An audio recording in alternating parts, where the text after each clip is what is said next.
Tonight, money laundering, embezzlement, spy equipment. That's a state case against former Director General of the National Signals Bureau as laid out by Attorney General Dr. Dominic Ayine. On February 6, 2020, Mr. Dubois then transferred an initial amount of 27,100,000 Ghana cedis, that is, to the private BNC account at UMB. We have details of the state's accusation against the actual Akufo-Addo government appointee, who is said to have misapplied more than 39 million cedis privately. Importantly, after the initial transfer of the 9.5 million Ghana cedis, which was the equivalent of 1.750 United States of American dollars from the private BNC to ISC Holdings, no further payments were made to ISC Holdings. Mr. Dubois and his wife began applying the rest of the funds for their personal use, making transfers to local third parties, personal investment, as well as transfers to unknown persons. More from today's news conference addressed by the Attorney General, where he has been warning banks against allowing transfers and other dealings from the suspect's bank account. Here on Top Story, brought to you by Telecel, connecting energies and holy insecticide spray and coil. Enjoy a holy sleep.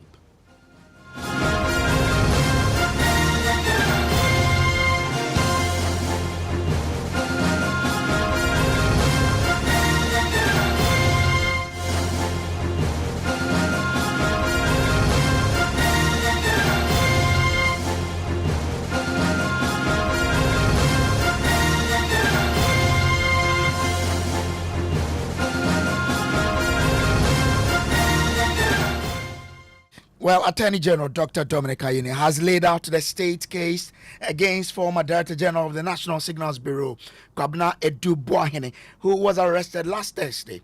Dr. Dominic Ayine revealed that the Financial Intelligence Center is actively tracking bank account linked to Mr. Edu-Boahene and his wife as part of ongoing investigations into alleged financial crimes related to the purchase of a cyber security equipment from an Israeli firm. We'll get into the details shortly, but first though, listen to the AG review the mechanisms deployed by the former national security operative to evade arrest. On February 25th, 2025, around 11:30, 23:20 hours, EOCO received intelligence that suspect Kwabena Edu-Boahene left the country for the United Kingdom via British Airways flight BA078 to London. Days after that, EOCO received further intelligence that the suspect had flown from the United Kingdom to Dubai and had purchased an Emirates airline ticket, which suggested that he was expected to arrive in Ghana on Friday, March 21st, 2025 at 12 noon via Emirates flight number EK187. On Thursday, March 20th, 2025, EOCO received intelligence again, additional intelligence, that the suspect had cancelled his flight and rescheduled his arrival to Ghana from Dubai to April 18, 2020. That's April 8th, not 18, April 8th, 2020. Now, I want this chronology to sink in because of a point that I will be making later on about why we are detaining him. On March 20th, around 3 p.m., EOC's operational team, led by the acting Deputy Executive Director in charge of operations, assessed its operational plan to include the possibility that the suspect could have traveled back to London to fly to Ghana in an attempt to evade surveillance. EOCO assessed with high confidence that the changes made by the suspect in terms of arrival date in Ghana may have been calculated step to mislead investigators and throw them off any possible surveillance. EOCO further assessed that the time of the cancellation of the Emirates flight coincided with the time the British Airways was expected to fly from Heathrow to Ghana. The decision was taken to place the suspect on a stop order and make emergency operational adjustments and brace for his unexpected arrival and arrest of the suspect on either British Airways or KLM which was expected to arrive in Accra. An hour to the arrival of the British Airways flight 078 in Accra, EOCO received intelligence that a name similar to that of suspect Kobina Edibuahin, he had changed from K. Edibuahin to O. Edibuahin in the manifest, may be on the British Airways flight. The suspect has slightly altered his name on all, the name that is reflected on all his passports. Around 9 p.m. on March 21st, the suspect was stopped by Ghana Immigration Service as he attempted to use the commercially important person CIP terminal at the Kotoka International Airport. Now, he had changed his class from business class to economy, okay, and decided to evade arrest through the CIP terminal. So that is the Attorney General, Dr. Dominic Ayine, a member of the Legal Affairs Desk. Kwekwa Asante sat through the news conference earlier today, and I joined with more. Kwekwa, grateful. And now give us details of what this transaction was about and what exactly Mr. Edibuahin is alleged to have done. The National Signals Bureau, then called, but now called National Bureau of Communication, decided to purchase some cyber software from an Israeli firm that was going to cost the state a little over 9 million Ghana cedis in terms of the dollar denomination at the time, per the facts that have been provided by the Attorney General. But the then Signal Bureau boss, who is now under arrest, Mr. Edibuahin, also formed a company with a similar name as the National Bureau of Communication and transferred from the state an amount of 49 million Ghana cedis into that account of that company that he owned privately with his wife. And then they used, according to the state and according to the Attorney General, a little over 9 million Ghana cedis to actually purchase that software and kept 39 million Ghana cedis for themselves. Listen to the Attorney General lay out these claims and these allegations in his own words. As the director of BNC, Mr. Edibuahin was a co-signatory to the BNC's director's account at Fidelity Bank. While serving as director of BNC, however, he and his wife, Miss Angela Ejeboating, registered a company on October 23rd, 2018, which they named, and listen carefully, BNC Communications Bureau Limited.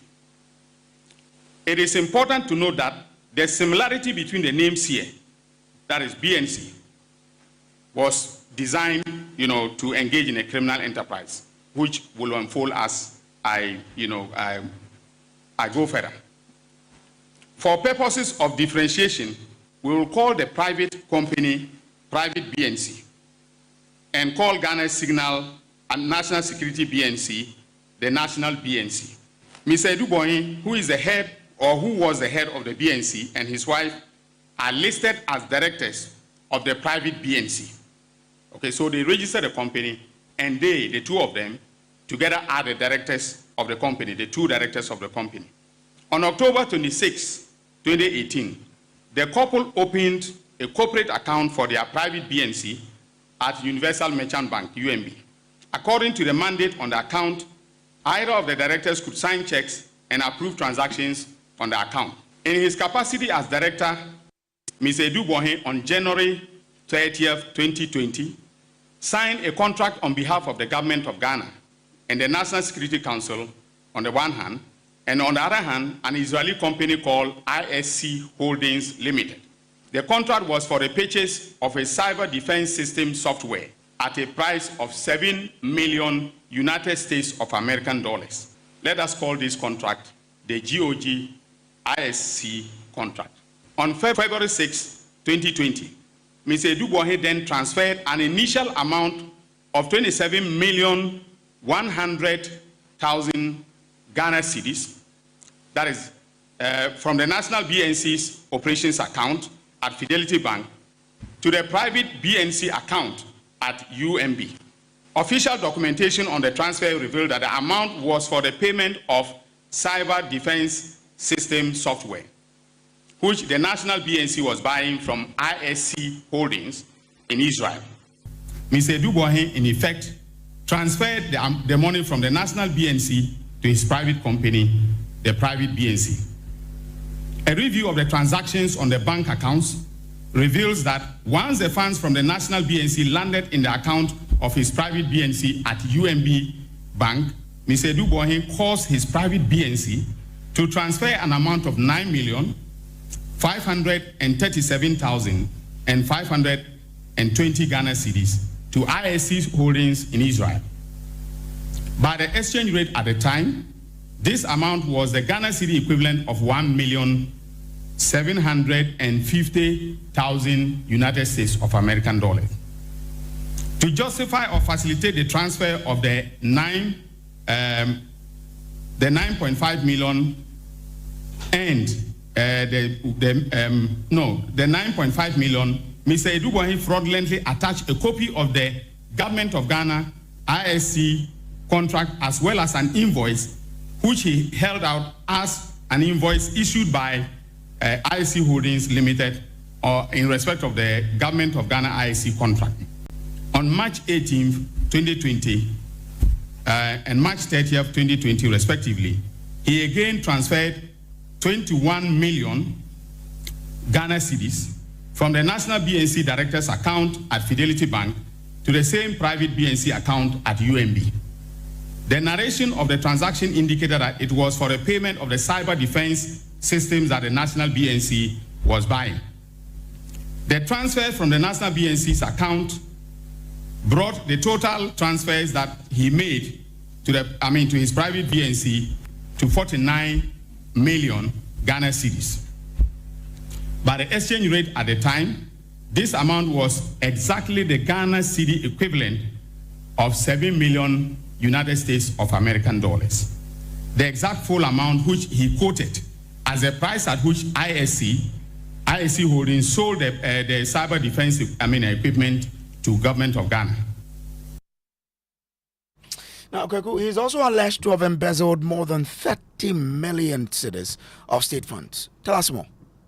Yes, if you listen to the Attorney General, he speaks about the fact that a total of nearly 50 million and approximately 49.5 million were transferred from the Bureau of National Communications, the erstwhile Signals Bureau, to this BCN company that had been founded by its Director General, its boss, and 9 million were used to pay the Israeli firm for that software, and the 39 million were misapplied and were used for the purpose of the Director General and his wife. Listen to the Attorney General again. All the payments transferred to the invoice, a number from ISC Holdings, all the payments reference the invoice number from ISC Holdings to the National BNC. Importantly, after the initial transfer of the 9.5 million Ghana cedis, which was the equivalent of 1.750 United States of American dollars from the private BNC to ISC Holdings, no further payments were made to ISC Holdings. A review of the transactions on the private BNC account reveals that after the payment of the 1,750,000, Mr. Eduboahin and his wife began applying the rest of the funds for their personal use, making transfers to local third parties, personal investment, as well as transfers to unknown persons. And by the way, ladies and gentlemen of the media, we have all the account details, we have all the receipts, and any person who took money from Mr. Eduboahin from that account, we know. Our investigation, which was conducted by EOCO, as I've indicated, has established that the ultimate beneficial, in essence, the difference between 49 million Ghana cedis being the money Mr. Eduboahin transferred from the bank account of the National BNC to his private BNC, and 9.5 million being the money he actually paid to the ISC Holdings for the software, ended up with him and his wife. That is to say that the sum of 39,462,480 Ghana cedis of taxpayers' money went into their private pocket. The investigation has revealed that the ultimate beneficial owner of BNC Communications Limited is another company known as Advantage Solutions Limited. 10 other companies are through a very complex web of shareholding and directorship connected to Mr. Edubohin and his wife, Angela. Investigations have also established that monies, mostly proceeds of crime, from the Advantage Solutions Limited and BNC Communications Bureau Limited and other similar sources have been transmitted under very suspicious circumstances through the bank accounts of these companies. The investigations have revealed so far that the suspect and his wife have registered companies which we are currently tracking. We are tracking all the companies. There are about 10, of them that they created with Advantage Solutions mostly owning all the companies. For purposes of the investigation that is ongoing, we are not going to disclose those companies, but I want to warn any executive, director, or employee of each of the companies who, knowing that Mr. Edubohin has been arrested, if they make movement of assets, we will track and arrest them and prosecute them. So they are all warned. All banks are also warned that if we see any wire transfers or cash withdrawals on any of the accounts belonging to Mr. Edubohin and his companies, the bank managers and all their employees who are involved in those transfers will equally be arrested. After this press conference, no activity, and we are monitoring all their bank accounts from the Financial Intelligence Center. With the press of a button, we can see the movement of money, on any of the accounts. So we are monitoring that very, very closely.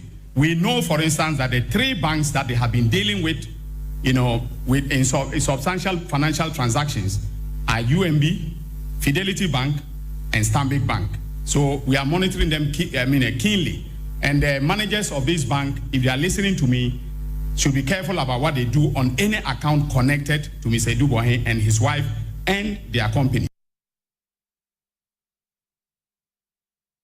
Well, okay, so Mr. Edubohin and his wife are accused of using these funds to buy landed properties in Accra and elsewhere. What are the details? Here's how it gets interesting. The Attorney General and the investigation conducted by Yoko and allied security institutions have laid out tens of properties that have allegedly been purchased by Mr. Edubohin and his wife, who jointly own a company, including at one point buying 27 houses in Oyarifa. The investigations also established that the proceeds from the suspect's activities were used to buy significant landed properties and other assets of considerable value both in Ghana and elsewhere. Now, ladies and gentlemen of the press, my fellow countrymen and women, I want to give you a sample of what we have discovered so far. We have tracked most of the assets.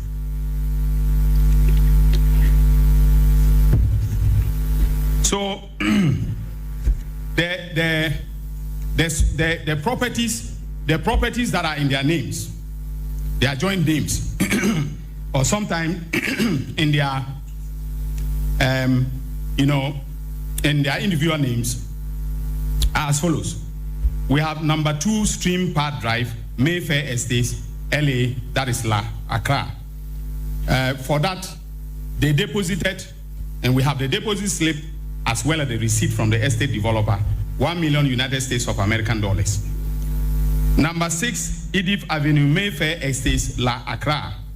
Deposit 500,000 United States of America. That's American dollars. That's the initial deposit. All right. Then we have number 7, Edith Avenue, Mayfair, 100 of American dollars deposited for the property. Number 8, Edith Avenue, Mayfair Estates, Accra, 97,815 United States of American dollars was deposited for that property. But we are sure that other cash payments were made to complete the purchase and then the transfer of ownership. So we are tracing all those documents. Number 9, Edith Avenue, Mayfair Estate, 270,000 United States of American dollars deposited, initial deposit for the purchase. Number 10, Edith Avenue, Mayfair Estates, Accra, 150,000 United States of American dollars deposited. Now, he also owns a company known as Vertex Properties. Vertex Properties. And we've traced the proceeds of crime to Vertex Properties also. They have, Vertex Properties owns 27 houses located at Oyarifa. Each house costs, an estimated cost of 295,000 United States of American dollars. We also know that they have 2 properties in London that we are tracking, and I'm going to trigger the mutual legal assistance between the United Kingdom and Ghana for us to be able to lay hands on those properties. Now, we also know we've been following the bank transactions very closely, and we know that on February 11, 2020, they made a 16 million fixed deposit from the payment received from BNC Security. This was from the initial payment of 27,100,000 Ghana cedis.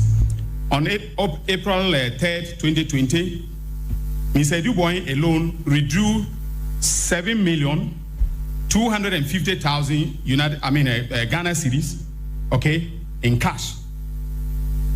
He withdrew that in cash. This payment came out of the second transfer of the 21 million from BNC National Security to BNC, his private company.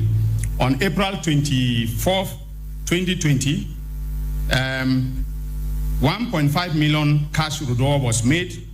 On the same day, he made payments to a real estate company to the tune of 1,566,000. So you see the coincidence, of the transactions that were taking place. Then February to September, out of the 49 million, which was transferred from BNC National Security to his private BNC, about 99% was withdrawn by him personally. And they were largely very large cash withdrawals. And we believe that those were the withdrawals that were made for him to make the deposit for the properties that are enumerated above. So that's Dr. Dominic Ayine, Ghana's Attorney General and Minister for Justice there. Let me bring in an anti-corruption campaigner, Adam Senna, who joins us via the phone. Grateful to you, sir, for joining. Now, how does this come to you as a campaigner against graft? Well, I think it's an important milestone to the extent that any public officer who is been engaging in these kinds of actions and thinks that they can get away with it would begin to recognize that the terrain is changing and likely to be uncovered. And they're hoping that the evidence to that is compelling enough for court processes to arrive at a conclusion. And I'm happy that the AG decided to put it out at this point where there have been all these issues, what is going on. And so we're looking forward to see how all of this will end up. But if you listen to the AG, does it give you that conviction that maybe this one, the state really has its hands on something that could tie, the suspects down? He appears convinced that he does have credible evidence, but as himself argued, it is up to him to put it together and show that it is well enough for a court to also rule. So it's one thing when the lawyers or the AG says, I have the evidence. It's another thing when you get to court and you have to prove that beyond reasonable doubt that this is what has transpired. So yes, it's a start. Let's see how it all ends. But if you look at the fact as put up by the AG, isn't there any, or can there be any element of pure coincidentality than say yes indeed there's some practice of corruption here in terms of the fact that we've heard? I think we would be speculating if we wanted to talk about whether it's just coincidence or not coincidence. And I'm quite sure that the AG wasn't giving us everything that he has under his sleeves. Nobody who is going to court and knows that there's going to be a defense would want to put out everything that they have. So I think rather than speculate, let's wait for them to get to court. But the AG appears significantly convinced that he has information that is credible and that shows that there's been some form of, untoward behavior, for which reason he's called a press conference. I mean, whenever there's a change in government, we do hear bits and pieces of some of these things, but still corruption and these things that go against the state do happen. How do we ensure that we are preventing other people from going on the same tangent? Well, I think that one of the things we should all accept is that at the end of the tenure of every government, the subsequent government is going to engage in this process. Rather than describe it as witch hunting, that's just what accountability is. And so those shouting witch hunting, I'm not quite sure they understand the game, the way it is played. What it is that whilst you're in office, the likelihood is that you may not be as thorough or as robust in pursuing your own appointees, etc. But a new government comes in, they are definitely going to put the microscope to everything that has transpired. Let's embrace that. What is more important is that we need leadership that will not just look at the past government, but will ensure that they put in place preventive actions and they will not, as it were, shield any of their own who engage in such actions.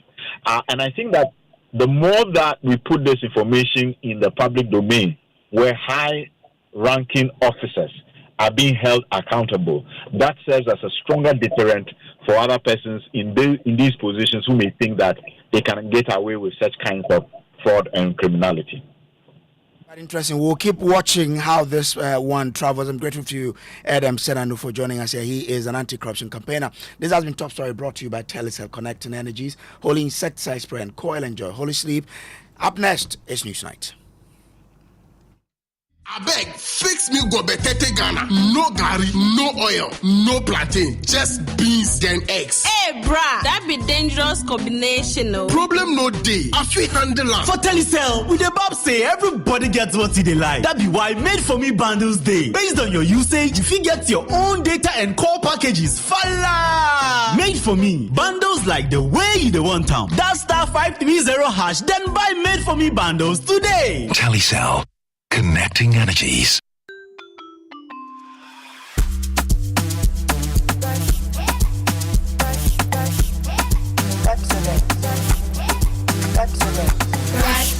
Brush your teeth every day and night. Up and down and all around. Brush it clean and bright. Brush your teeth. Brush with mom and dad. Underneath and in between. Brush the germs away. Pepsodent. Cavity protection. This advert is FDA approved.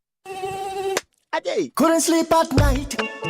Mosquitoes will be whining my ears, bugging me all night long.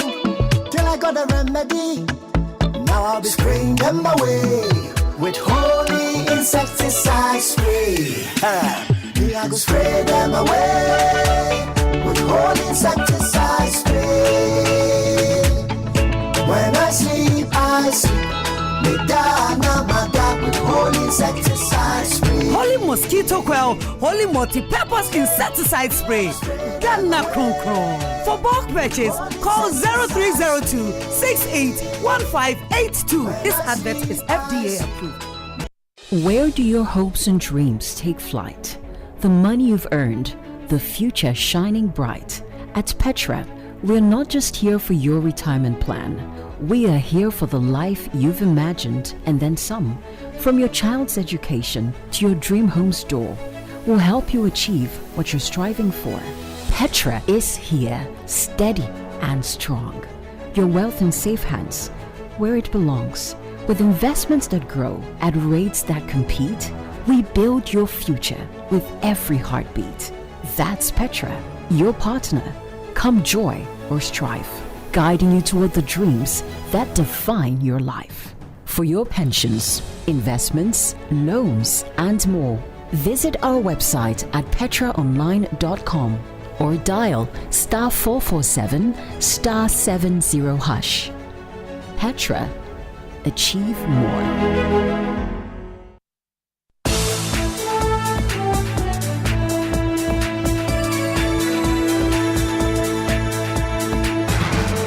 In the next 30 minutes here on Newsnight, Ghana Standards Authority clamps down on illegal sale of lead-laced paints following recent Joy News expose which uncovered toxic lead levels in paint sold in Ghana. And indeed, what we've seen today has been very revealing and I must say disturbing to some extent. We noticed certain people displaying products which they themselves admitted were of inferior quality. Also tonight, Lands and Natural Resources Minister directs IGP to arrest illegal miners who attacked a Forestry Commission Rapid Response Team member, leaving him in critical condition. The IGP will do everything possible to make sure that the perpetrators are brought to book. It's very important. It's very, very important. Plus, Institute of Economic Affairs, IEA, demands immediate halt to all mining across the country. If at present it will not be of maximum benefit to us, then for goodness sake, let it remain under the ground. Yes, till we are ready to form, till we have the proper framework. We hear from the Chamber of Mines in business. Bank of Ghana Governor Dr. Johnson Esiama highlights structural challenges and stubborn inflation as key concerns as the Monetary Policy Committee begins 3-day meeting to review developments in the economy. And in sports, Ghana could go 5 points clear at the top of Group I in the FIFA World Cup qualifying group with a win against Madagascar later tonight. Live commentary will be on Joy 99.7 FM. You want to stay with us for that at 6:30 here on Newsnight, and we start tonight with the director from the Minister for Lands and Natural Resources, Amako Fibua, to the IGP, the Inspector General of Police, to take swift action and arrest illegal miners who attacked the Forestry Commission Rapid Response Team member in the Ofin Shatterbelt Forest Reserve in the Ashanti region, leaving him in critical condition. The officer sustained a deep machete wound to his knee during an ambush by the miners. The incident occurred when the team entered the reserve to halt fresh illegal mining activities. Irasa Saridonko will join us pretty shortly with more on this. Speaking to the media today, the Lands and Natural Resources Minister, Emmanuel Amako Fibua, demanded action from the IGP. We also know that today we've been hearing from the IEA. They've been addressing a news conference on the issues relating to illegal mining. The IEA is calling for a halt to mining activities in Ghana until the country develops the necessary human and capital resources to manage its natural wealth effectively. Now, speaking at an IEA press briefing on maximizing the benefits of Ghana's natural resources, a distinguished fellow of the Institute and former Chief Justice Sophia Kufu, lamented the country's failure to secure a significant share of its mineral wealth. Our leaders over the years have tended to rationalize the decision to allow this format, this framework of allowing foreign firms to keep the lion's share of our extractive and natural resources on the basis of Ghana's lack of exploration and development capital and expertise. I cringe every time I hear that excuse, because that's all that it is. It's definitely not a justification backed by any amount of truths. And in fact, until we are ready to see that, maybe we should even stop mining. We should stop producing those things that God has generously put on and under our land, till we can learn to use it properly for ourselves. The mineral is yours or is ours. And if it's not, if at present it will not be of maximum benefit to us, then for goodness sake, let it remain under the ground. Yes, till we are ready to form till we have the proper framework that it will assure us good returns of not less than 60%. Not less than 60%. Well, let's get into the details of other recommendations that they put forth today at this news briefing. My colleague Collins joins me with details of this. Ayine makes 10 recommendations to boost the country's revenue in extractive sectors. Run us through them.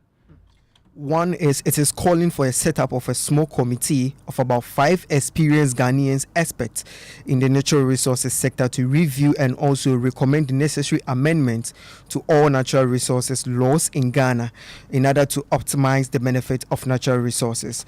And 2, all natural resources and mineral laws in Ghana and consequently mineral exploitations contracts must conform to the UN General Assembly's Resolution 1803 1962 and also UN General Assembly's Resolution 3281 1974, as well as the African Charter on Human and People's Rights and other protocols. The third recommendation that they are making is that the Minerals and Mining Act 2006 Act 703 should contain a provision that moves the management of some minerals resources to local governments, such as that the district assemblies are directly involved in the management of these resources.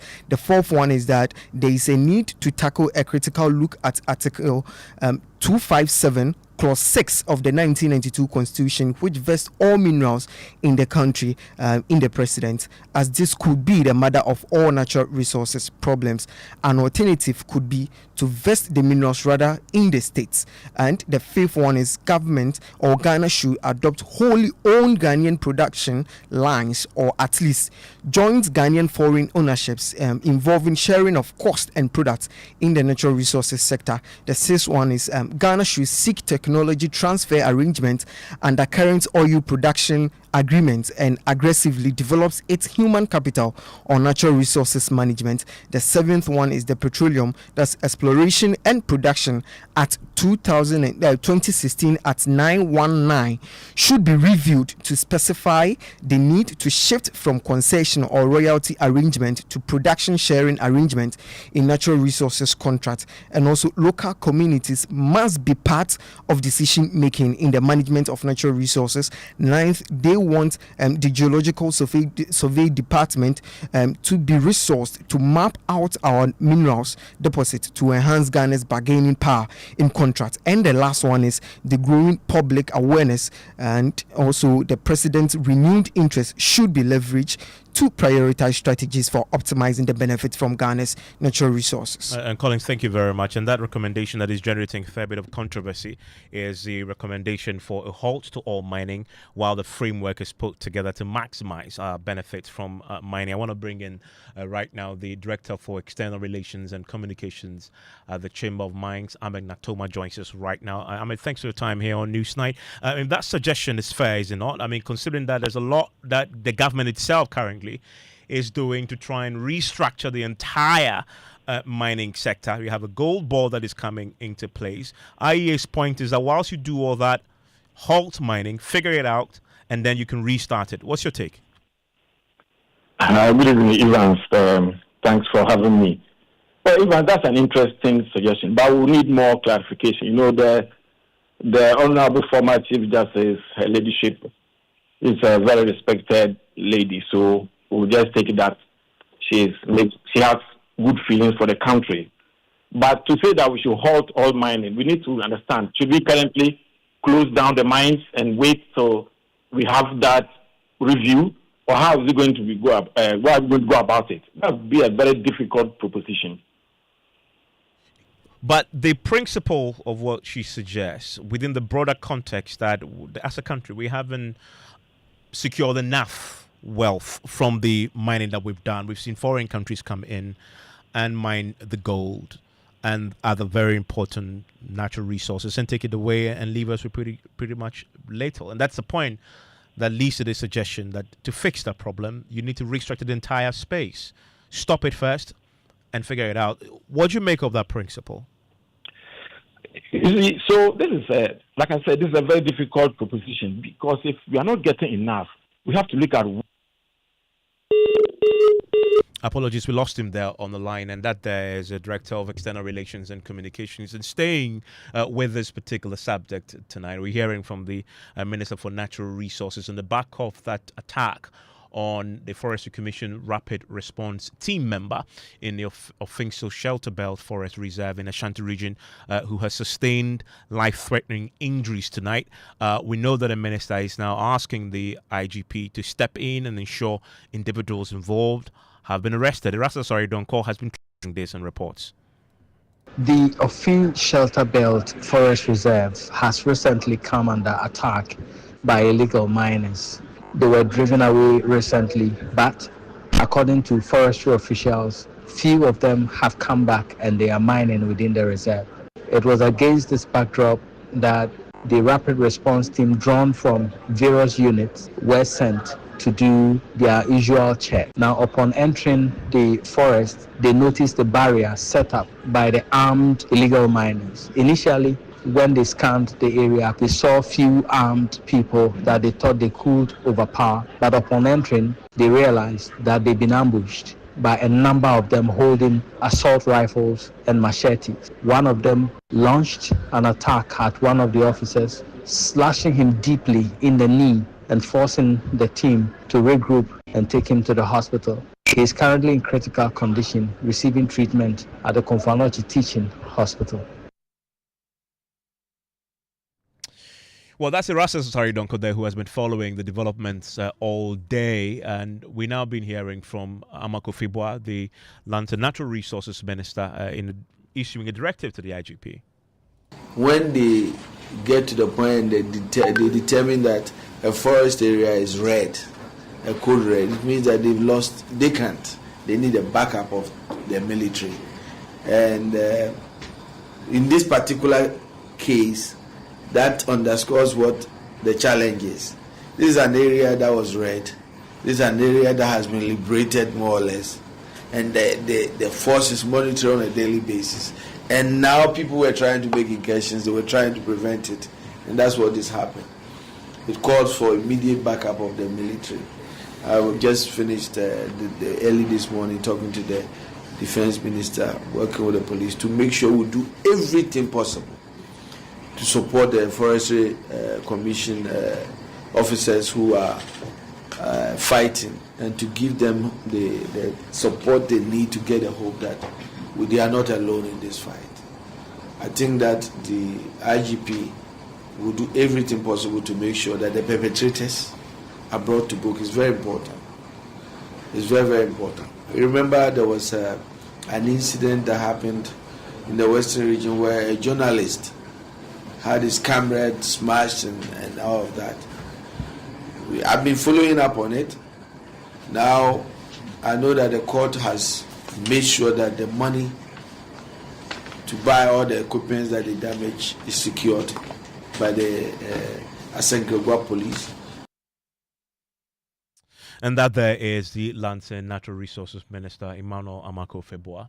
Now, Attorney General and Minister for Justice, Dr. Dominic Ayine, has provided a damning inside account of the recently reported scandal at the National Service Authority. According to Dr. Ayine, former managers of the National Service Authority paid a member of parliament to, quote, kill the story regarding ghost names in the National Service scheme. Speaking at the news conference today, Dr. Ayine disclosed that his office had obtained evidence of financial transactions involving top executives of the NSS, vendors, and private individuals. These transactions, he says, were linked to an attempt to cover up fraudulent activities within the scheme. But I can confirm that investigations will conclude in the National Service and Sky Train scandals by the middle of April for prosecutions to begin. In the National Service scandal, 8 suspects have been interrogated, and a good number of them have started singing. They are cooperating with our you started singing literally. Yeah. So we will give you details of their songs at the appropriate time. In view of the fact that So indeed, we now have evidence of payments that were made into the accounts of the top executives of the National Service by vendors, private vendors, and staff of the scheme. We also have evidence that in November 2024, and listen to this carefully, the CEO of the National Service Scheme and others paid a Ghanaian MP to kill the story in the media and to defend them. Now this is a developing story, and more will come out very soon. Well, Dr. Ayine also has been providing an update on the SkyTrain scandal.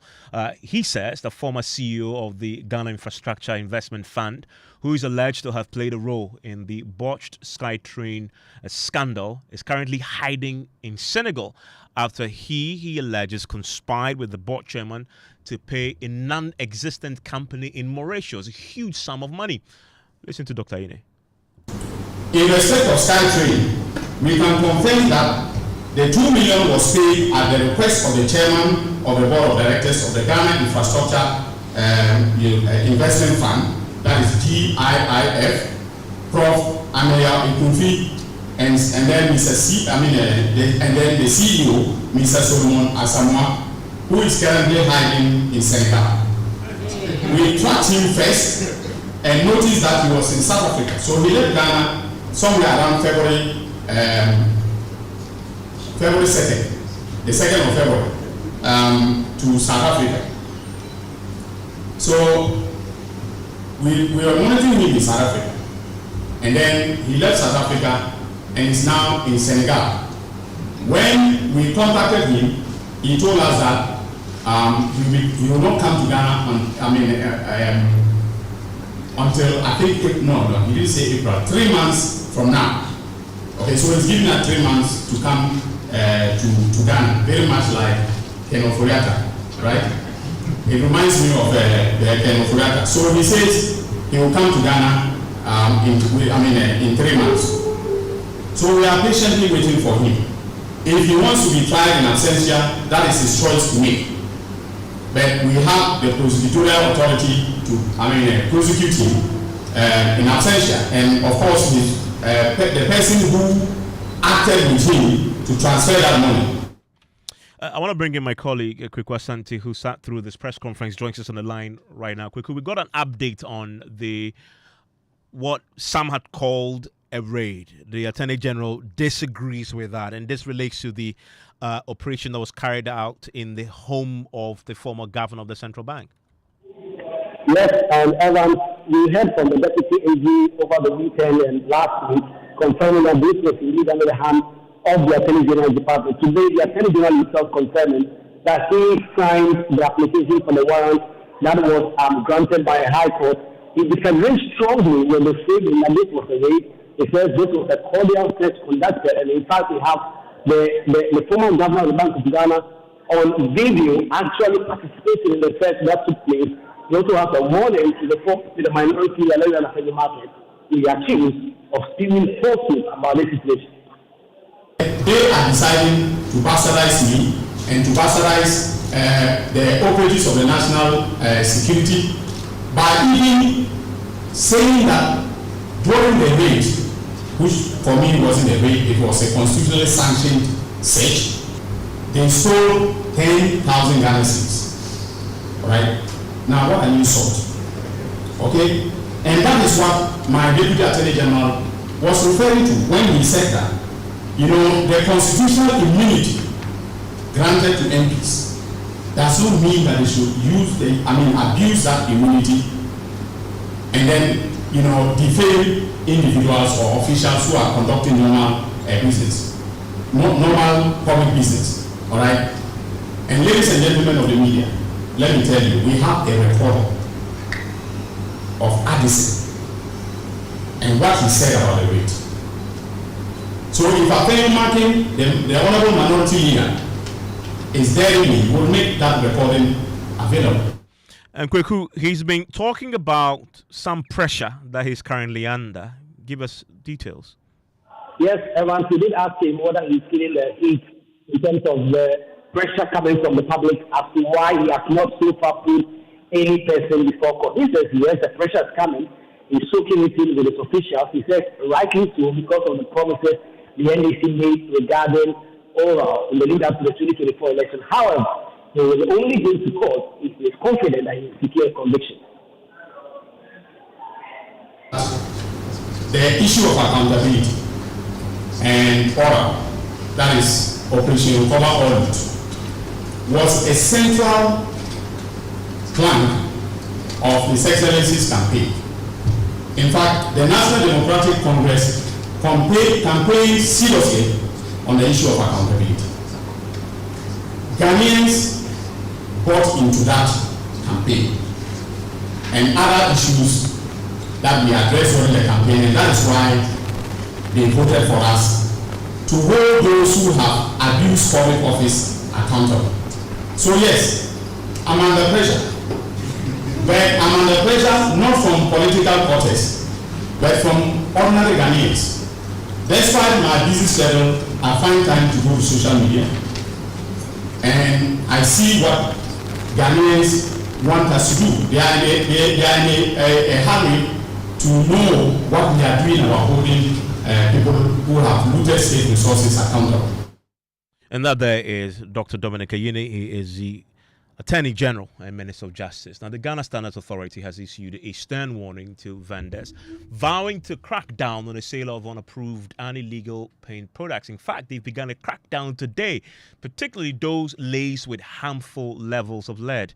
In a response to Joy News' latest Hotline documentary, which uncovered the alarming presence of high lead paint sold on the Ghanaian market, the authority recently raided several shops in Accra, seizing dozens of paint samples for urgent testing. My colleague, Maxwell Aklabotu, was there and has more.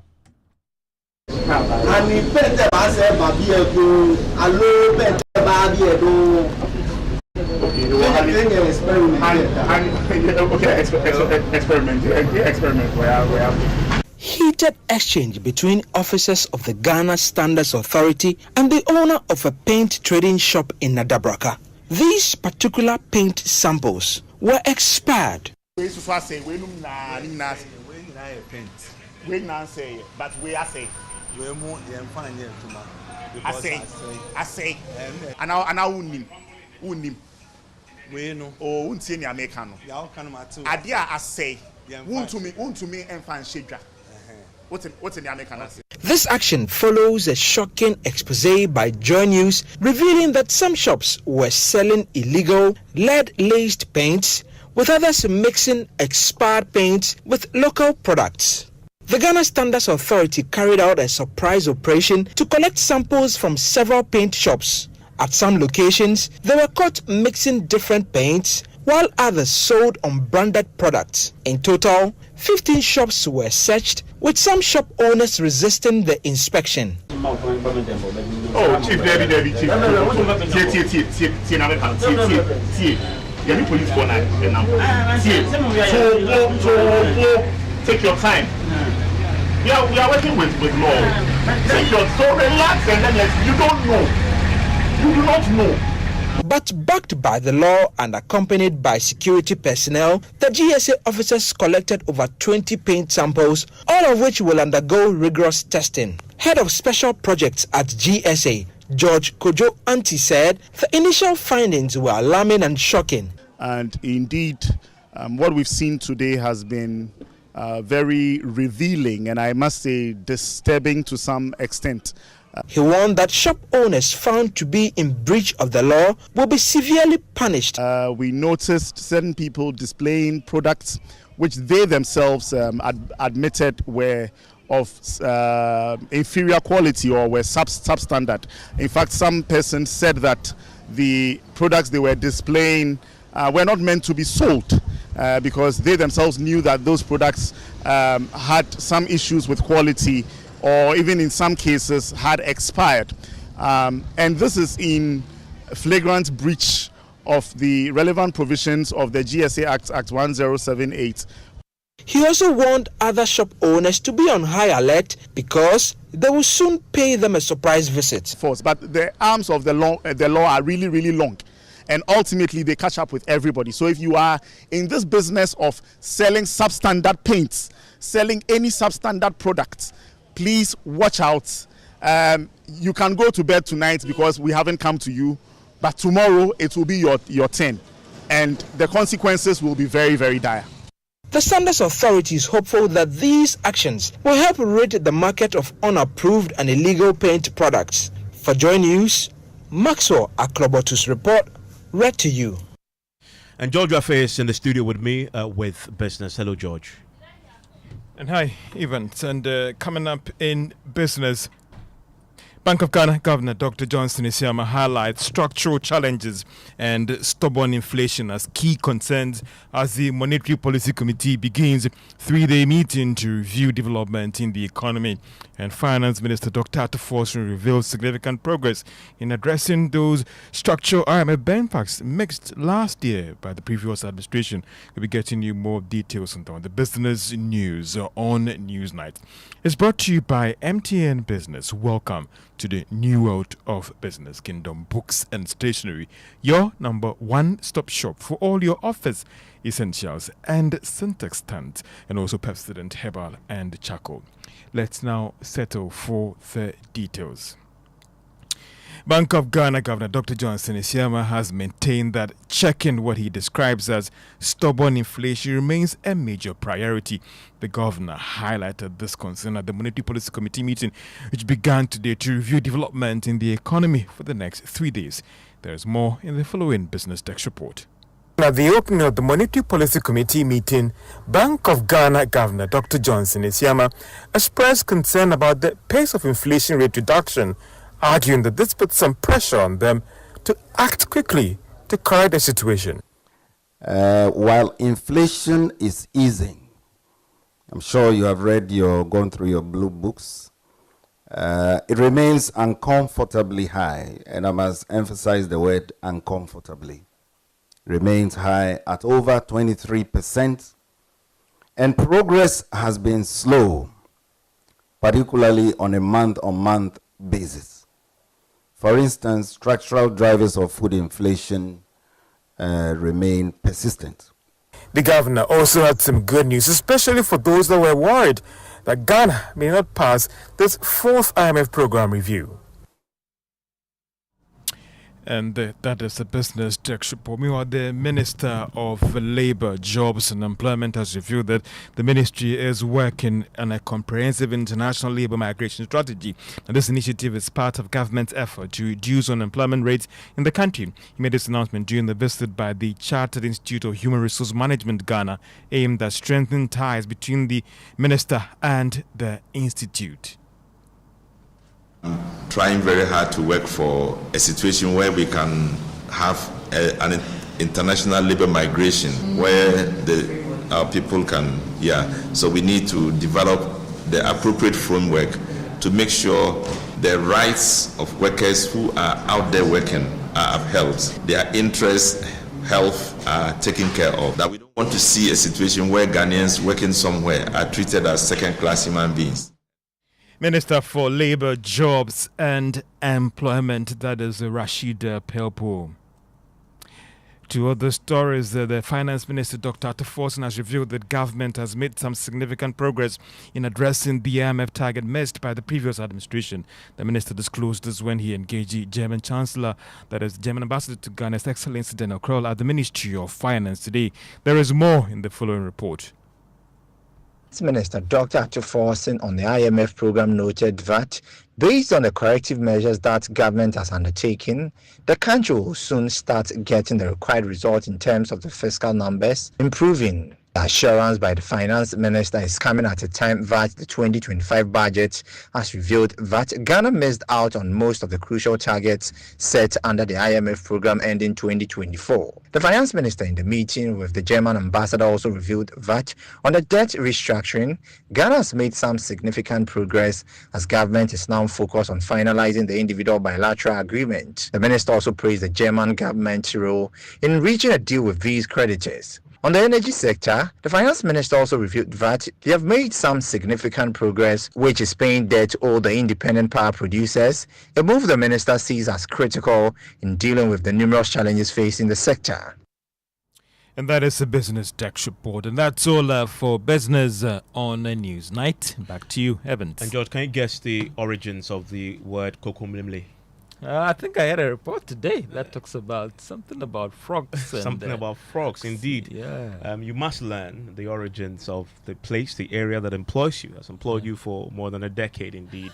Well, it has to do with frogs, limping ones, of course, and that's what it was known as back then. And the frogs somehow gave its name Kokomlemle. Today, it thrives with schools, as you know, churches, and of course Ghana's biggest media house, yours truly, the one that employs you. But the story of how it all began is a curious one indeed. George, you had something to say? Oh, nothing. I'm Okay. just waiting curiously to listen to the frogs. details. And Odami has been finding out in today's episode of our Ghana Man series. It's a town that houses many academic institutions, religious groups, and companies, including the Multimedia Group Limited. Kokomlemle, located in the Ayawaso Central Municipality of the Greater Accra region, was once a waterlogged area. According to the family head of the Niek Pandichuru, Niek Paluwomo III, the migration of two Ga communities from Accra and Osu to the current vicinity established Kokomlemle over a century ago. Our forefathers were living in Accra and part of Osu. They got congested, so they decided to migrate to leave their places of abode to go and explore some new places. He tells us how the name Kokomlemle came about. Because this place was waterlogged, when they are coming here, they meet frogs jumping, limping.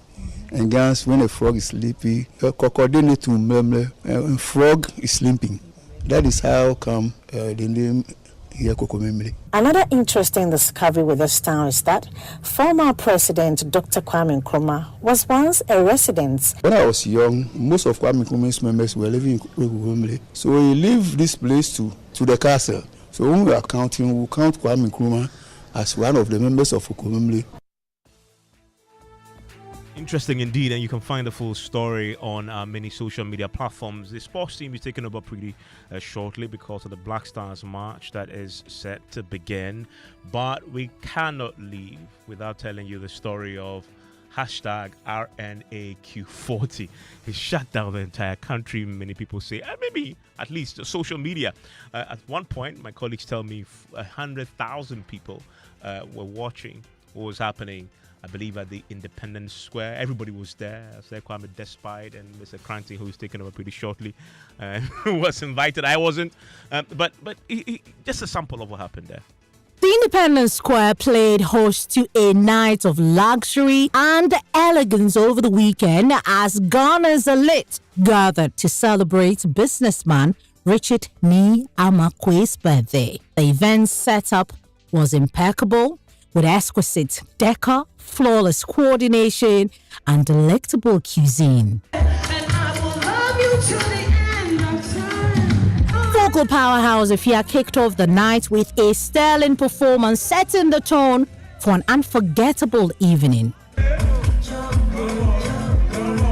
Sefa took the stage next, followed by Kitty, who took the audience on a nostalgic trip.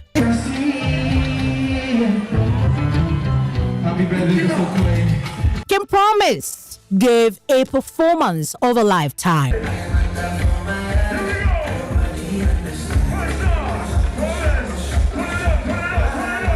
Tanzanian bongo flavor recording artist Diamond Platinum took the stage, showcasing his signature showmanship.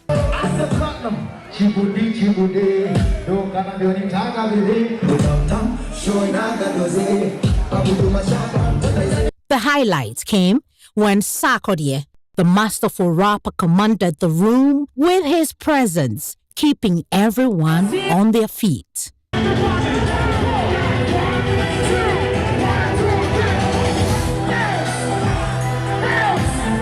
The night drew to a close with performances from Awangado Boy, who returned from his North American tour, and the NAACP award-winning, Grammy-nominated act, Davido. If you ask me, it was truly a night to remember. You mean Davido too was there? think it's a Diamond Platinums, I think he's called. The guy who did that favorite song of my I don't know. I don't follow. It's a certain Tanzania, song that I like. Comment tu t'appelles? Some song. Yeah, whatever it's called. But you were invited, Mr. Krante. No, I wasn't. You were not. No. But I thought I saw you on television. I have a lot of lookalikes.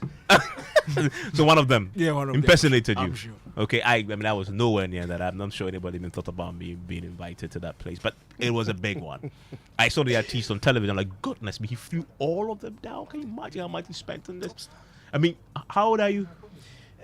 Just about 30 something. Okay, so 40. I'm expecting you to top this one. No, I'm a private guy, so I don't like. I can't, but I would. You know what they say in Ghana? You know how money? Say Kelewele gives you jaundice. You know how money? You say you're private. I'm a private guy. When you have money, you stop being private. Anyway, I'm looking forward to the game tonight. So we are live. That's Ghana versus Madagascar. I mean, after that Chad game, aspirations and expectations have gone through the roof. Yeah. And you know what Black Stars can do to you. I mean, you hope they don't do that. You just keep the fire burning. Yeah. Absolutely, and win again and again. Yeah. And then we can look forward to traveling to Trump's land, I guess. In 2026. Okay. Next year. So as the Black Stars are taking on Madagascar in the FIFA World Cup qualifier. The commentary will be live on Joy 99.7 FM from 7, but we begin our build-up now. We have Muftau Nabila Abdullah who will take over because I'm a guest. So Muftau Nabila